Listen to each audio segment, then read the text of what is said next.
Era o auge do poder de um rei, mas também o início da sua queda. Esta é a história de um homem escolhido por Deus, um guerreiro que venceu gigantes, conquistou reinos, escreveu cânticos que atravessaram os séculos, mas que, em um instante de fraqueza, trocou a honra pela paixão, a fidelidade pela culpa. Uma história marcada pelo desejo, pela traição e, por fim, pela redenção. Davi era o rei de Israel, forte, admirado, temido. Seus exércitos marchavam em vitória e sua autoridade se estendia por todo o território. Mas naquela primavera, ele não marchou com seus soldados. Pela primeira vez ficou no palácio, sozinho. E foi nesse silêncio, nesse descanso do dever, que algo começou a se mover no interior do rei. Ao cair da tarde, Davi caminhava no terraço de seu palácio.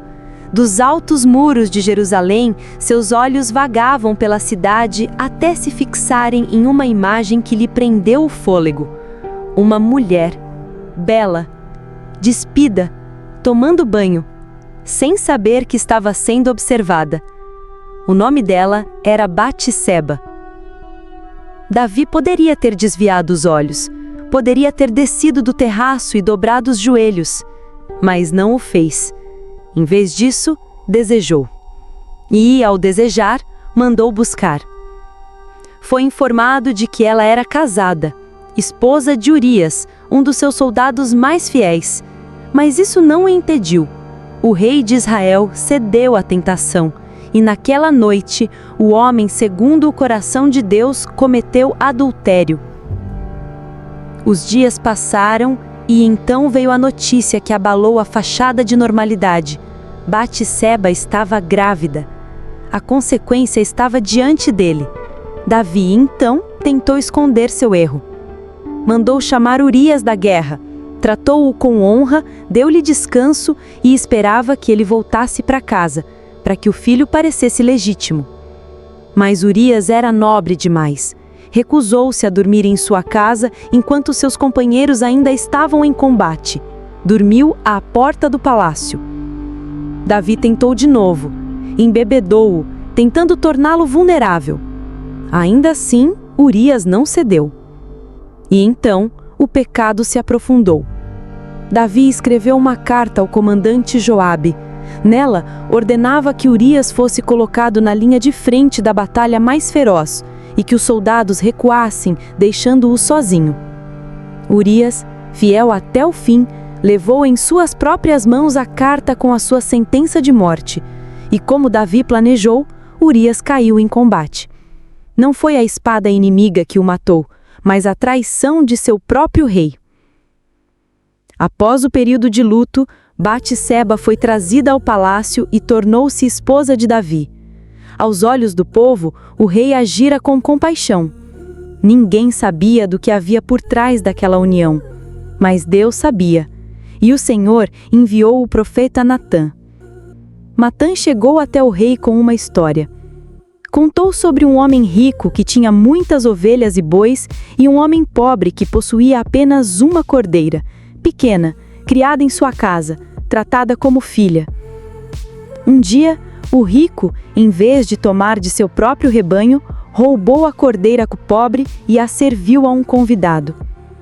Davi, ouvindo isso, inflamou-se em ira. Disse que tal homem deveria morrer, que era uma injustiça sem perdão. Então, Natã o olhou nos olhos e declarou: "Esse homem és tu." O rei, que havia julgado com severidade, agora via sua própria culpa diante de Deus. Davi não fugiu, não negou, não culpou ninguém. Apenas confessou: "Pequei contra o Senhor." O perdão divino não tardou. Deus o perdoou. Mas o preço seria alto. O profeta declarou que a espada nunca mais se afastaria de sua casa e que o filho que tinha sido concebido morreria. Davi jejuou, orava noite e dia, prostrava-se em terra clamando pela vida da criança. Mas ao 7º dia, o menino morreu. O rei então se levantou, lavou o rosto, adorou a Deus e voltou à vida, porque sabia que, embora perdoado, havia aprendido o peso das suas escolhas. Mas Deus não terminou ali.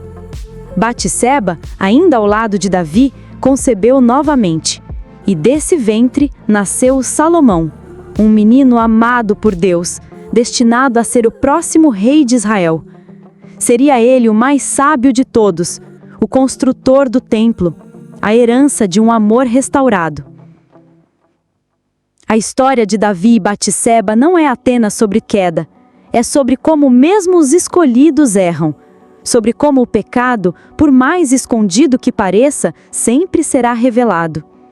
Mas também é sobre graça, porque o mesmo Deus que vê tudo, também restaura tudo. Davi jamais foi o mesmo. Seus salmos tornaram-se mais profundos, sua alma mais humilde e sua fé mais real. Esta é a história de um rei que caiu e se levantou, de um homem que foi quebrado e perdoado, e de um Deus que corrige, mas também ama.